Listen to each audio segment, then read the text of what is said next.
Robert Thompson and John Venables.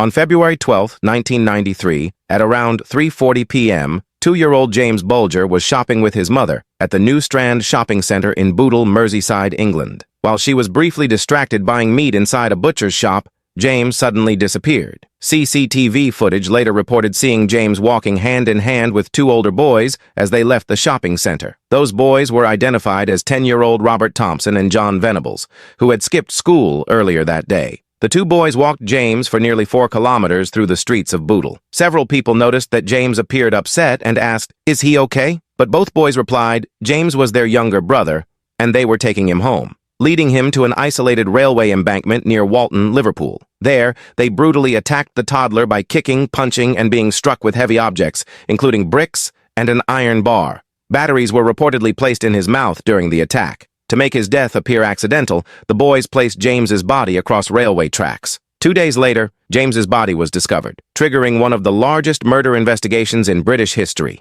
Detectives examined CCTV footage from the shopping center and interviewed dozens of witnesses. The evidence, along with witness statements, quickly led investigators to Robert and John. On February 20th, Robert Thompson and John Venables were arrested, and when the police questioned the boys, they did not admit the crime. Instead, blamed each other. Because there was so much evidence against them, they were found guilty in court and charged with the abduction and murder. Robert and John grew up in a very troubled home with violence.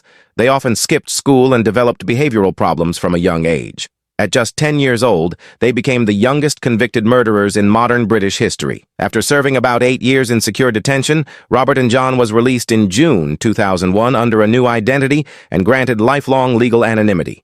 His current identity and whereabouts remain protected under British law. Joshua Earl Phillips. On November 3, 1998, 8-year-old Maddie Clifton disappeared from her neighborhood in Jacksonville, Florida. Police searched the area for days, knocking on doors and searching nearby streets. But while everyone was looking for Maddie, her body was hidden inside the home of a teenager who lived just a few houses away. That teenager was 14-year-old Joshua Earl Phillips. At first, Joshua appeared to be an ordinary teenager. He lived with his parents in a middle-class Jacksonville neighborhood. But behind closed doors, he reportedly grew up with an abusive father, creating an environment of fear and emotional stress. On the afternoon of November 3rd, before Maddie disappeared, she went to Joshua's house to retrieve a bicycle tire that had rolled into his yard. She entered his garage, and sometime afterward, an argument or confrontation took place. According to prosecutors, Joshua attacked Maddie and caused fatal injuries. He then hid her body beneath the waterbed in his bedroom. For the next 7 days, Maddie remained hidden while police and her family desperately searched for her. Then, on November 10th, Joshua's mother noticed a terrible smell coming from his bedroom. When the waterbed was lifted, Maddie's body was discovered underneath it. Police were immediately called and Joshua was arrested. During questioning, Joshua admitted that Maddie had died inside his home. He claimed that her death had begun as an accident, but prosecutors argued that the evidence showed something far more serious. His trial began in 1999. Joshua was convicted of first-degree murder and kidnapping. Because Joshua was only 14 years old, he was eventually resentenced to life imprisonment with the possibility of parole after 25 years. Lionel Tate. On July 28, 1999, 12-year-old Lionel Tate was at his home in Miramar, Florida, while his mother was babysitting 6-year-old Tiffany Unick. Lionel was substantially larger than Tiffany, weighing roughly 166 to 170 pounds, while Tiffany weighed about 48 pounds. The children were watching professional wrestling on television. After feeding them, Lionel's mother went upstairs to rest. Later, Lionel said that they began playing and that he was imitating wrestling moves he had seen on TV. At some point, while the 2 children were alone, the play became extremely violent. After roughly 40 to 45 minutes, Lionel went upstairs and told his mother that Tiffany had stopped breathing. When Lionel's mother checked on Tiffany, the little girl was unresponsive. When emergency responders arrived, Tiffany was later pronounced dead. A medical examination showed that she had suffered serious injuries, including a fractured skull, a broken rib, severe internal injuries, and a lacerated liver. The force involved was comparable to injuries caused by a high-speed car crash or a fall from a significant height. A few days later, Lionel spoke with police about what happened. He initially said that he had accidentally injured Tiffany while playing, which ultimately led to his arrest and a charge of first-degree murder. Because of the seriousness of the charge, prosecutors pursued the case in adult court, even though Lionel was only 12 years old. The trial began in 2001, and Lionel was eventually sentenced to life imprisonment without the possibility of parole. The case sparked nationwide debate over whether a child should receive the same punishment as an adult. Mary Bell.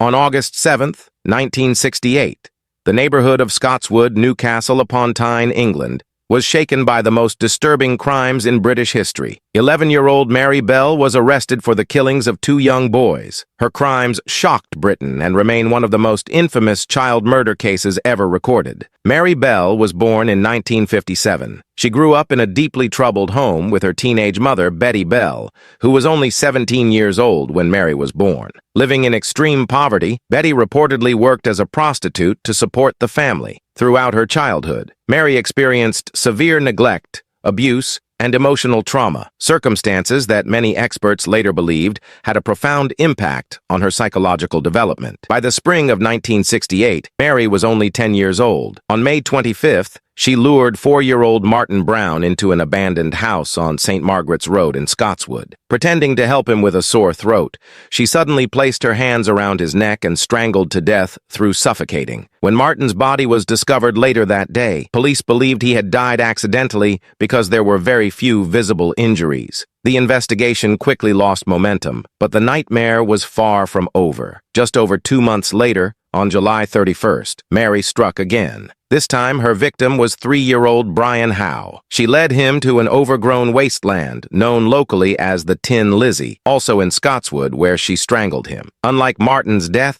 detectives immediately recognized that Brian had been deliberately murdered. A full-scale murder investigation was launched. As police searched for the killer, Mary's behavior began raising suspicions. She repeatedly returned to the crime scenes and asked officers questions about the investigation.